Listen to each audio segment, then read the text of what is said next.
So it's been a while since I've reviewed something from Aroundsquare. Let's look at the titanium Remeshok Chetki. Now this may look a little familiar as I've reviewed the Delrin and brass combo version in the past, but this is the full titanium version and it's actually quite different. For those of you that aren't aware as to what a Chetki is exactly, it literally translates to rosary or prayer rope. I'll have a link to Aroundsquare's information page that goes into more detail about that. But this particular model here in front of you is based on that concept. In this case, it's a skill toy that can be played with or manipulated for finger exercise, sharpening focus, passing the time, or just for fun. So what we've got here are 20 sandblasted titanium plates that have been drilled through and have Aroundsquare's custom Kevlar cord running through to link the plates with a small titanium bead on the tail end.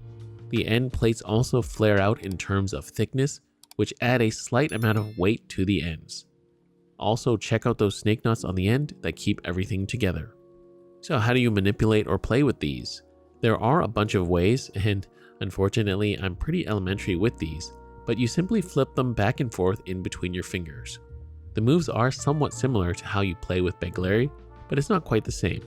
If anything, there's more of a crossover between these Chetki and some of the techniques you would see with a balisong or butterfly knife. So for all you balisong people out there that want something to play with that's not a trainer or actual balisong, this could be an option for you. Because all of the plates on this model are titanium, the feel is very well balanced, whereas the Delrin and brass combo version are a bit more end heavy.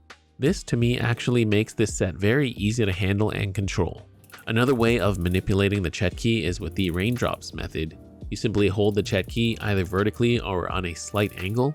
Then you grasp the Chetki on one side, and with a loose grip, you slide your grip up the plates so that they drop one by one, creating the super satisfying raindrop sound, which almost sounds like a zipper sometimes. And you can do this back and forth over and over, and it's really enjoyable. Flipping them around or doing the raindrops can be a little noisy, so for some more subtle and quieter manipulation, you can simply just count the beads in one hand. This is also a great technique for breathwork or meditation. The reason this tactile experience is so enjoyable is that these plates have been machined excellently. So if you look closely at each of these plates, the edges on all of them have been radiused. That means there are no harsh or sharp edges on any of these beads. So when you flip them around or do the raindrops with them, they feel very nice in your hands. The sandblasted finish also adds to this feel, as it's nice and velvety to touch. Now another plus from the smooth feel of the beads is that you can actually wear this Chetki as a bracelet. The loop can be pulled out a bit, and then you pass the titanium bead on the tail through that loop and get it onto your wrist. Makes for a very nice, sleek, and minimalist piece to wear. Now to simply call these Chetki a toy is a bit of an understatement, as I personally feel they are so much more than that. Now I'm sure there are some skeptics out there too, of course, but there are actual benefits to fidgeting, keeping your hands busy or playing. So these benefits include maintaining focus, de-stressing, and quitting bad habits like smoking. I'll have a short video from neurobiologist Andrew Huberman linked in this video, as well as the description box talking about fidgeting. Not entirely linked to fidget toys, but there are some parallels there, I feel.